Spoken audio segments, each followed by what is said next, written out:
তো অসাধারণ একটা ডার্ট বাইকের সামনে আসলাম, ইয়ামাহার 155 সিসির বাইকটা। জাস্ট টায়ারের শেপটা দেখেন, টায়ারের স্টাইপটা দেখে আমি আসলে মাথা নষ্ট, দেখতেই পাচ্ছেন। মানে পুরা এটা নিয়ে 3 দু যেতে হবে। শুধুমাত্র তিনদু না, মানে তিনদু থেকেও যদি বেশি কিছু বলা যায় তাও অনেক মানে ভুল হয়ে যাবো।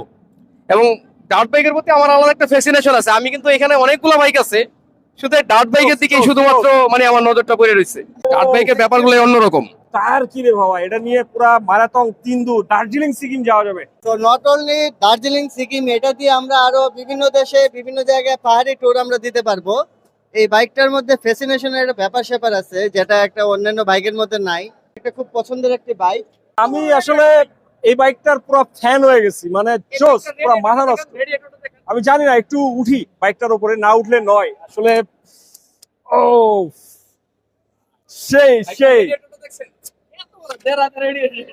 চাবিটা কই?